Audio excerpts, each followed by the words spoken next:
शाह को मार देंगे। ये सिख कौम के नाम के ऊपर हिंदुस्तान की सरकारों को ब्लैकमेल करना चाहते हैं।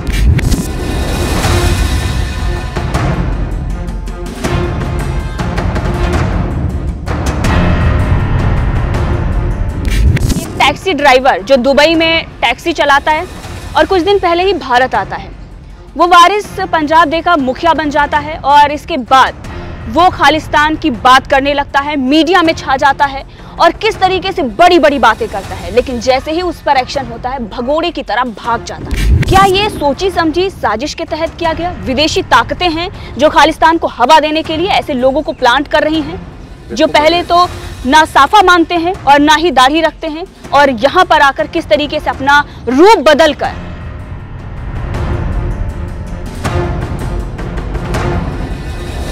नमस्कार, मैं हूं आंचल सिंह। इस वक्त अगर हम देखें तो भारत के खिलाफ एक बड़ी साजिश रची जा रही है। किस तरीके से, चाहे वो कनाडा हो, ऑस्ट्रेलिया हो या इंग्लैंड हो, हर तरफ अगर देखें तो खालिस्तानी समर्थक सड़कों पर आ रहे हैं, तिरंगे झंडे का अपमान कर रहे हैं, भारत माता का अपमान कर रहे हैं।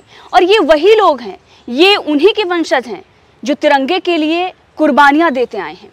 ये वही लोग हैं जो अभी तक भारत माँ से लगाव था इन्हें, अपनी जान की परवाह नहीं करते थे, हिंदुओं की रक्षा के लिए ये सामने आए थे। आज उन्हीं के ये खिलाफ खड़े हुए हैं। आखिर क्यों साजिश रची जा रही है भारत के खिलाफ? और जब से प्रधानमंत्री नरेंद्र मोदी आए हैं तब से ये जो प्रकरण है क्यों ज्यादा हो रहे हैं? क्या जो 80 का दौर है वो फिर से दोहराया जा रहा है? एक बड़ी साजिश, एक बड़ा षड्यंत्र भारत के खिलाफ रचा जा रहा है।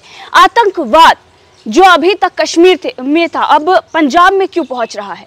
किस तरीके से एक बड़ी साजिश के तहत जो चीजें हो रही हैं, इसी पर चर्चा करने के लिए हमारे साथ हैं ऐसे शख्सियत जिनसे आतंकवादी तो डरते हैं, थर्राते हैं, लेकिन खालिस्तानी जो हैं वो पीठ पीछे से गिदड़ भभकी देते हैं, सामने आने की उनकी हिम्मत भी नहीं है। जी हाँ, जिंदा शहीद हमारे साथ हैं MS बिट्टा साहब। वंदे मातरम। वंदे मातरम सर। और इस वक्त जिस तरीके से माहौल बना हुआ है प्रधानमंत्री नरेंद्र मोदी के खिलाफ, गृह मंत्री अमित शाह के खिलाफ, जिस तरीके से धमकियां आ रही हैं, आपको भी धमकी दी गई, क्या माहौल चल रहा है? वो सिख समुदाय जो एक वक्त था हिंदू की रक्षा के लिए सामने आया था, भारत माता की रक्षा के लिए सामने आया था, तिरंगे के लिए जान दे रहा था, आज वो तिरंगे का अपमान कर रहा है, वो भी विदेशी धरती पर जाकर। बहुत बड़ा प्रश्न और बहुत बड़ा सवाल आपने किया है, और सवाल भी बिल्कुल सच है। सिख कौम मजलूमों के लिए सजाई गई। गुरु तेग बहादुर जी हिंद की चादर चांदनी चौक को पंजाब के लिए शहादत नहीं दी थी, पूरी हिंदुस्तान के लिए और मजलूमों के लिए, हिंदू की, कश्मीरी पंडितों की, उसमें हिंदू भी, मुसलमान भी, सिख भी, ईसाई, जो मजलूम आता है उसकी रक्षा के लिए कुर्बानी दी। और सिख कौम को भी सजाया गया। जब औरंगजेब से जब जुल्मों की लड़ाई थी, सिख कौम को एक अलग पहचान दी गई और सिख कौम को पूरा मान सम्मान भी मिला। अगर हम कहें कि सिख कौम को हिंदुस्तान ने मान सम्मान नहीं दिया, पहली बात तो हिंदुस्तान हम सबका है, हमारा हिंदुस्तान है। हमारे गुरु गोविंद सिंह जी महाराज, ये खालिस्तान की बात करने वालों को कहना चाहता हूँ, उनका जन्म स्थान कहाँ था? पटना, बिहार के अंदर। उनका आखिरी स्थान कहाँ था? जहाँ ज्योति ज्योत समा गए, जहाँ गुरु ग्रंथ साहब विराजमान है, वो नंदेड़ साहब, महाराष्ट्र के अंदर। गुरु नानक देव जी महाराज, उनके चरण कहाँ हैं? लखपत साहब, गुजरात के अंदर। दिल्ली के अंदर चांदनी चौक, रकाबगंज साहब, बंगला साहब। गुरु तेग बहादुर जी हमारे गुरु साहिबानों के स्थान। पूरा हिंदुस्तान हमारा, हर जगह पे हमारे गुरुओं के चरण हैं, उनके जन्म है, वो आखिरी समा है। और जो 5 प्यारे सजाए गए, अभी 13 अप्रैल को सजाए जाएंगे, जब सिख कौम का शुरुआत हुई गुरु महाराज ने। 5 प्यारों में से एक उड़ीसा, एक द्वारका गुजरात, यूपी, लाहौर, इन जगह से 5 प्यारे सजाए गए। ये खालिस्तान की मांग करने वाले है कौन? तिरंगे झंडे का अपमान करने वाले है कौन? भारत माता को गाली देने वाले है कौन? भगत सिंह को आतंकवादी कहने वाले है कौन? ये देश के दुश्मन, सिख कौम के दुश्मन, ये हमारे गुरु महाराज की मर्यादा के उल्ट चल रहे हैं। अगर सिख कौम हिंदू भाइयों के लिए सजाई गई, मजलूमों के लिए बचाने के लिए सजाई गई, फिर पंजाब के अंदर 19,000 हिंदू भाइयों का कत्लेआम क्यों किया इन्होंने? 36,000 बेगुनाहों को क्यों मारा? जो सरदार जिसके ऊपर पगड़ी नहीं थी उसको भी इन्होंने मार डाला। 36,000 लोगों का खून पीने के बाद 30 साल हो गए उस चीज़ को, वो भी 5 या 6 साल के अंदर। ये अभी भी खून के प्यासे हैं? मैं सवाल पूछना चाहता हूँ, खून के प्यासे होना जो हमारी कौम के अंदर नहीं था। हमारा कौम के अंदर था कि मजलूमों की रक्षा करना, किसी का खून गिर रहा है तो उसके ऊपर मलम पट्टी करना, ये हमारे गुरुओं के संदेश थे। और हिंदू समाज से नफरत करना, ये मेरी समझ से ये चीज़ को बाहर है। और खालिस्तान का नारा देना, ये हिंदुस्तान भारत माता के खिलाफ है। 30 साल के बाद अभी भी ये खून के प्यासे हैं। कभी कहते हम नरेंद्र मोदी जी को मार देंगे, कभी कहते इंदिरा मारी अब अमित शाह जी को मार देंगे, कभी कहते MS बिट्टा को मार देंगे। MS बिट्टा को इसलिए मारेंगे कि हम देश के तोड़ने वालों के खिलाफ हम उसका विरोध करते हैं। MS बिट्टा को इसलिए आप मारेंगे, हिंदू मुसलमान सिख ईसाइयों के खून से सजा हुआ तिरंगा झंडा, उसको अपमान करते हैं। आप इसलिए बिट्टा को मारेंगे या आप भारत माता को गाली देते हम उसका विरोध करेंगे, इसलिए MS बिट्टा को मारेंगे आप कि आप शहीद आजम भगत सिंह जिन्होंने राष्ट्र को आज़ादी लेके दी, उनके खिलाफ हम बोलेंगे। आप इसलिए विरोध करेंगे कि हम कहते खालिस्तान ना कभी बना था, ना बनेगा, ना कभी बनने देंगे। हिंदुस्तान एक था, एक है और हमेशा रहेगा। और अगर खालिस्तान बना, गंदी हनेरी की तरह हमारे बम्बों से टूटे हुए शरीर हमारी लाशों से गुजर जाएगा। हिंदुस्तान एक है, एक रहेगा। इसलिए हम लोगों को मारना चाहते हैं और अमित शाह जी को इसलिए धमकी देते हैं। अमित शाह जी ने एक स्टेटमेंट दी किसी पत्रकार को, किसी ने देश का सवाल पूछा, पंजाब का सवाल पूछा, खालिस्तान का सवाल पूछा, उन्होंने कहा हिंदुस्तान एक है, एक रहेगा, खालिस्तान इस धरती पे नहीं बन सकता। उसी बात को लेकर के इन्होंने कहा पहले इंदिरा गांधी अमित शाह को मार देंगे। ये सिख कौम के नाम के ऊपर हिंदुस्तान को, हिंदुस्तान की सरकारों को ब्लैकमेल करना चाहते हैं। ये कहते हैं हमारे गुरु साहिबानों ने ये किया, हमारे सिख समाज ने बिल्कुल किया। आप भी कहते हैं, दुनिया कहती है, अगर सिख ना होते तो आज हिंदू भाई ना होते। हिंदू भाई दीवारों पे टकरे मार मार के थक चुका है, कह के थक चुका है, पर इनको समझ नहीं है। इनके अंदर एक ही भावना है कि हमें खालिस्तान की बात करें। सर, प्रधानमंत्री नरेंद्र मोदी भी पूरा सम्मान देते हैं और सम्मान देना ही चाहिए क्योंकि वो हमारे बड़े हैं। हम हमेशा यही मानते आए हैं कि जो सिख समुदाय है वो हमारा बड़ा भाई है, क्योंकि जो हकीकत है ये यही है कि हिंदुओं का जब बड़ा भाई होता है वही सिख समुदाय होता है। तो अब जिस तरीके से हम देख रहे हैं कि एक टैक्सी ड्राइवर जो दुबई में टैक्सी चलाता है और कुछ दिन पहले ही भारत आता है, वो वारिस पंजाब डे का मुखिया बन जाता है और इसके बाद वो खालिस्तान की बात करने लगता है, मीडिया में छा जाता है और किस तरीके से बड़ी बड़ी बातें करता है, लेकिन जैसे ही उस पर एक्शन होता है भगोड़े की तरह भाग जाता है।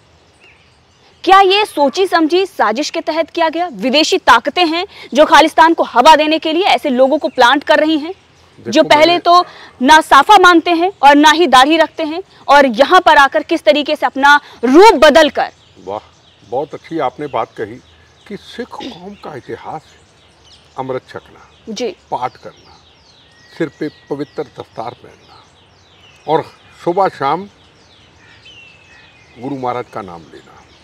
और हरमंदिर साहब में आपने देखा 4 दरवाजे हैं, एक हिंदू, एक मुसलमान, एक सिख ईसाई के लिए। 20% हिंदू भाई सिख भाई जाते हैं, 80% हिंदू भाई या मुसलमान या ईसाई जाते हैं। और कितनी अजीब बात है हमारी कौम में से कुछ लोगों की जिनको सिख कौम के संस्कारों का ही नहीं पता। एक आदमी टैक्सी ड्राइवर होना कोई बुरी बात नहीं है, हर आदमी मजदूरी मेहनत करता है, वाल कटे होते हैं, वहाँ पब में जा सकता है, वहाँ और कई जगह पे जा सकता है और आता है और 4 महीने के अंदर लिबास पहन के, दस्तार पहन के सिख कौम का हीरो बन जाता है। तो कमी किसकी है? कमी तो हमारे समाज में है। क्या इनको अकाल तख्त के जथेदार साहब नज़र नहीं आते? क्या और धर्म के बहुत अच्छे प्रचारक नज़र नहीं आते? कमी धर्म प्रचार की है।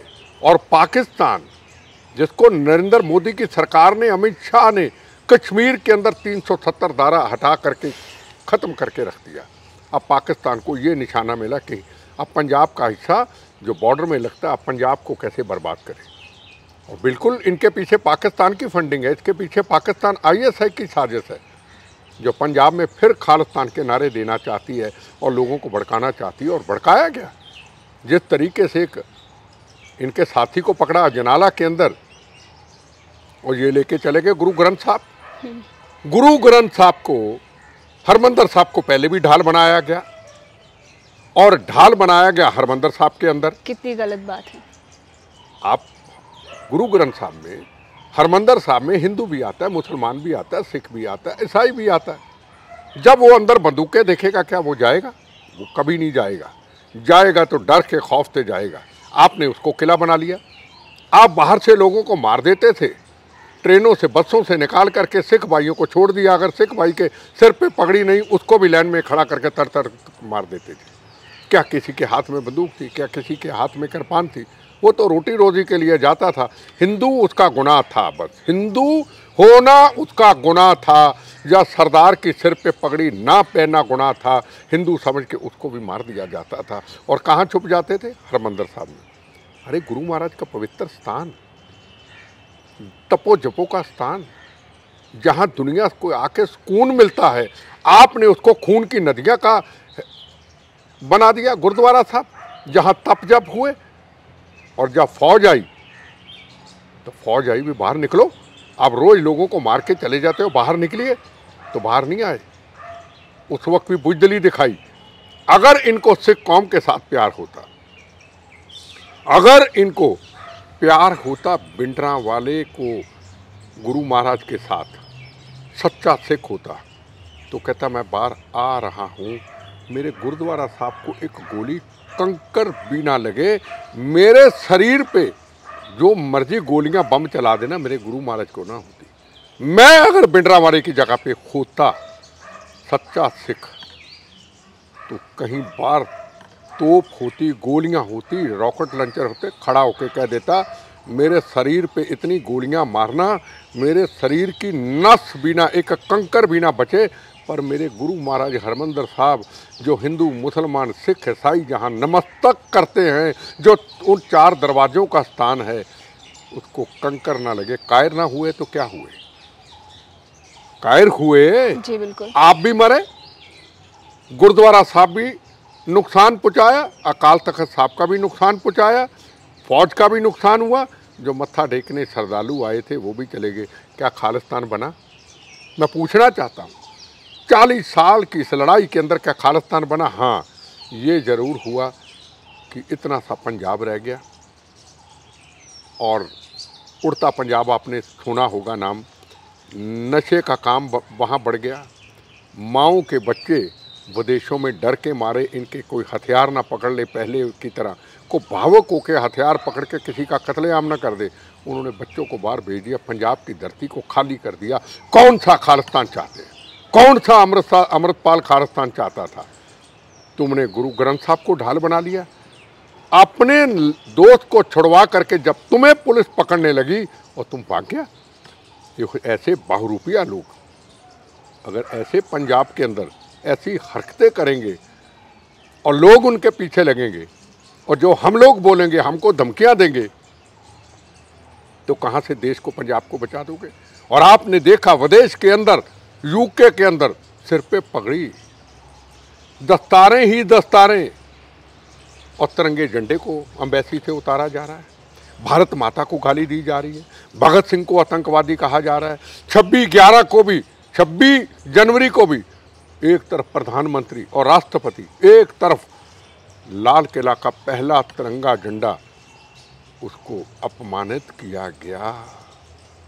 मेरा सवाल है मेरे अपने सिख भाइयों से, हमारे गुरुओं ने तो मानवता के लिए, देश के लिए, राष्ट्र के लिए कुर्बानी दी थी। हम क्यों आके बाहर विरोध नहीं किया? क्या किसी ने विरोध किया? मैं आपके सवाल पूछना चाहता हूँ। कुछ जिम्मेदार व्यक्ति हैं जो आए सामने, लेकिन एक जो सड़कों पर उतरकर विरोध करना चाहिए था, वो शायद अभी भी हो सकता है। कुछ करने की ज़रूरत नहीं सरकारों को फौज की, पुलिस की, इनको पकड़ने की कोई ज़रूरत नहीं। जितने भी गुरुद्वारा साहब पंजाब के बाहर हैं, जितने भी वो गुरुद्वारा साहब संगत बुलाएं, हफ्ते में 1-2 बार तो इकट्ठे होते हैं, वहाँ प्रेस को बुला करके गुरु महाराज साहब के सामने ऐलान करे कि इन लोगों की गलतियों से 84 के दंगे हुए, इन लोगों की गलतियों से हरमंदिर साहब का पुलिस टेरर ऑपरेशन हुआ, इन लोगों की गलतियों से 84 के दंगे हुए। ये फिर 84 के दंगों की तरह हालात बनाना चाहते हैं। हम हिंदुस्तानी हैं, हम भारतीय हैं, हम इनके खिलाफ है। ये भूखे नंगे पाकिस्तान से मिलना चाहते हैं। ये हमारे लोगों का आगे 84 के दंगों में इनकी गलतियों से नुकसान हुआ, हम इनका विरोध करके देखें। जो तिरंगे झंडे का अपमान हुआ यूके के अंदर, जो भारत माता को गाली दी गई, जो भगत सिंह को आतंकवादी कहा गया, ये आवाज़ सिख समुदाय से उठनी चाहिए थी, उठी नहीं। सर, ये जो भगोड़ा अमृतपाल है, जो वीडियो जारी करके ये कहता है कि मेरा बाल भी बांका नहीं होगा, जो सीधे तौर पर प्रधानमंत्री नरेंद्र मोदी को चुनौती दे रहा है, इसके लिए आप क्या कहेंगे? देखो जी, एक बात आपने पहले भी कही नरेंद्र मोदी जी के बारे में। नरेंद्र मोदी जी सिख समुदाय के प्रति इतने नर्म, इतना सिर झुकाते हैं, उसकी मिसाल 26 जनवरी की सबके सामने है। एक तरफ तिरंगे झंडे का अपमान, एक तरफ पुलिस वालों के ऊपर ट्रैक्टर चलाए जाने, और नरेंद्र मोदी जी खड़े रहे। वो डरते नहीं है किसी से। जहां राष्ट्र का सवाल आ जाए, पाकिस्तान, चाइना जैसे के छक्के छुड़ा देते हैं, और यूक्रेन और रशिया की लड़ाई के अंदर तिरंगे झंडे को ऊंचा कर देते हैं। वो आज का नरेंद्र मोदी है। जैसे इजराइल हमले करने जानता ना, आज भारत को उस जगह पे ले आए। और नरेंद्र मोदी इस पगड़ी की गुरुओं की इज्जत करता है कि अगर एक भी गोली चलती 26 जनवरी को, पता नहीं कि कितने सिख भाई मेरे चले जाते, उन्होंने बर्दाश्त किया। उन्होंने करतारपुर साहब का गेट खोला जब सर्जिकल ऑपरेशन था, करतारपुर साहब को खोल करके कहा गुरु नानक देव जी का देना, हर सिख वहाँ मेरा भाई मत्था टेकने जाएगा। अब नरेंद्र मोदी जी की तरफ से तो कोई कमी है नहीं, पर इनके मन में ये एक नफरत हो गई। पहले सरकारी थी, उनके खिलाफ नफरत, अब सरकार बनी, इनके खिलाफ नफरत। क्या नरेंद्र मोदी जी ने कुछ सिख कौम के खिलाफ को गलत काम किया तो बताइए आप? वो तो अपना सिर झुकाते हैं।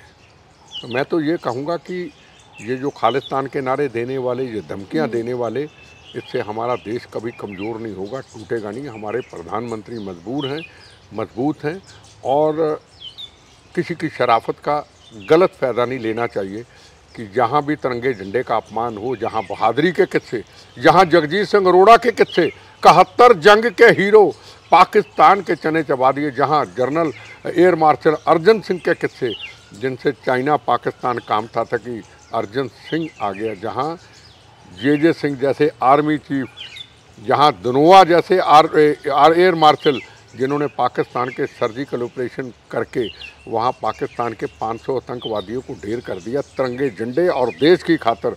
कहाँ ये 4 बदमाश लोग, सिख कौम को बदनाम करने वाले, सिख कौम की मर्यादा के उल्ट चलने वाले, सिख कौम के पीठ पे छुरा खोपने वाले, भारत माता की पीठ पे छुरा खोपने वाले, तिरंगे झंडे का अपमान करने वाले, भगत सिंह को आतंकवादी कहने वाले, एक वो जगजीत सिंह अरोड़ा, अर्जन सिंह जैसे बहादुर योद्धे। ये फ़र्क है आज में और उस वक्त में।